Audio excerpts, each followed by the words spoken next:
अक्सर दूसरों के कंधे पर बंदूक चलाकर लोग अपना वार करते हैं, लेकिन जब ये पैतरे फेल हो जाते हैं तब असल राजनीति शुरू होती है। कुछ ऐसे ही प्लान थे आजम खान के भी।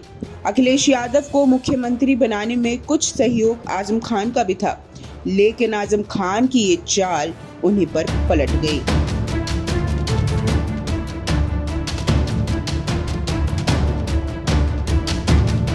दरअसल हुआ ये था कि साल 2012 में जब अखिलेश यादव को मुख्यमंत्री पद की कुर्सी देने का फैसला हुआ तो उसमें सबसे बड़ा हाथ उनके चचेरे चाचा रामगोपाल यादव और आजम खान का था। आजम खान और रामगोपाल यादव ने ही नेताजी के सामने अखिलेश को प्रदेश का मुख्यमंत्री बनाने का प्रस्ताव रखा था। ये बात सुन के तो आप सभी सोच रहे होंगे कि आजम ने तो अखिलेश की भलाई के लिए ही ये प्रस्ताव रखा, लेकिन वो कहावत तो आपने सुनी ही होगी, हाथी के दांत दिखाने के कुछ और खाने के कुछ और।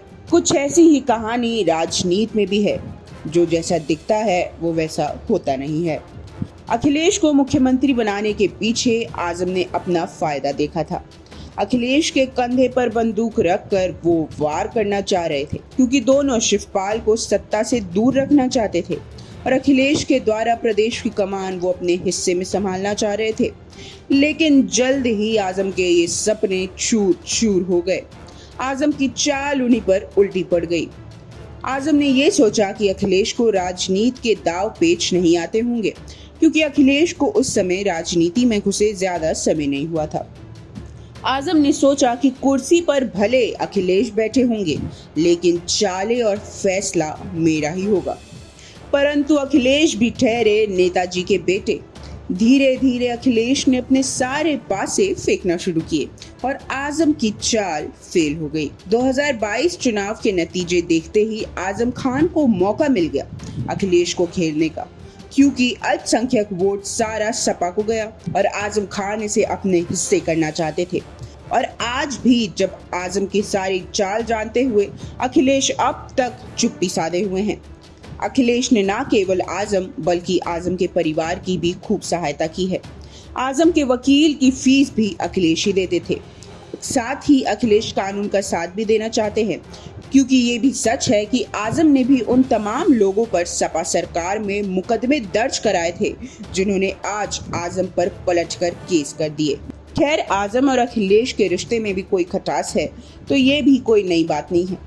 एक वक्त वो भी था जब आजम और मुलायम के रिश्ते में भी दरार आ गई थी।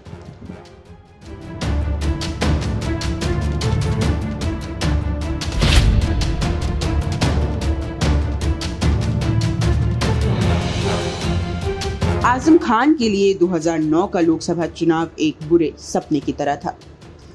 कभी खुशी से खुशी की तरफ नहीं देखा, तुम्हारे पास किसी की तरफ नहीं देखा, ये सोचकर कि तेरा इंतजार लाजिम होगा, तमाम उम्र घड़ी की तरफ नहीं देखा।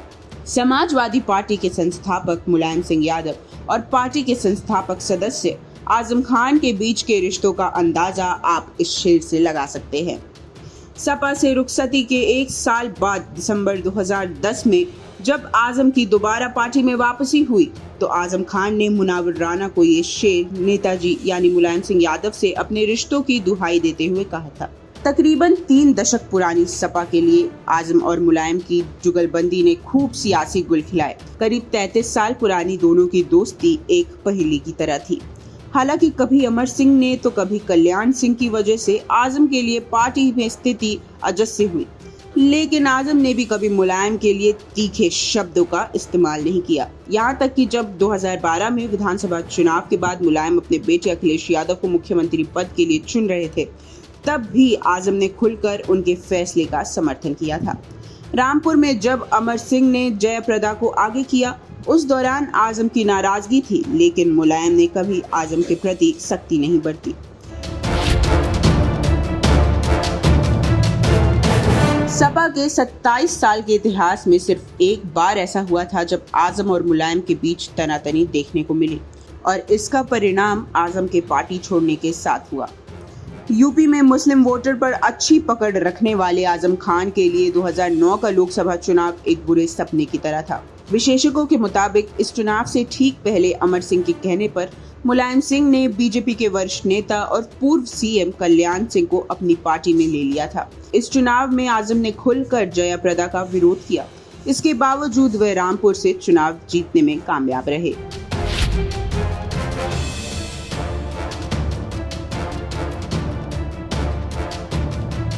अमर बाहर और आजम अंदर। चुनाव के बाद उन्हें पार्टी विरोधी गतिविधियों के आरोप में सपा से निष्कासित कर दिया गया। पार्टी से निकले जाने के बावजूद आजम ने मुलायम के प्रति कभी कोई गलत बयान नहीं दिया। फरवरी 2010 में अमर सिंह को सपा से निकाल दिया गया। इसके साथ ही आजम खान की घर वापसी का रास्ता साफ हो गया। 4 दिसंबर 2010 को आजम खान की सपा में वापसी हो गई। मुलायम के साहब और आजम के नेताजी। अलीगढ़ मुस्लिम यूनिवर्सिटी में तामीम पाने वाले आजम ने 1974 में कानून की डिग्री हासिल की। यहीं से छात्र राजनीति परवान पर चढ़ी और उन्हें सियासत में एंट्री मिली। 1976 में जनता पार्टी से जुड़ने के बाद 1980 में आजम खान ने पहली बार विधानसभा चुनाव जीता। इसके बाद वह 9 बार विधायक बने। आजम मुलायम की गहरी दोस्ती का अंदाजा आप इस तथ्य से लगा सकते हैं कि 1989 में पहली बार जब सीएम बने मुलायम सिंह ने आजम खान को कैबिनेट मंत्री बनाया।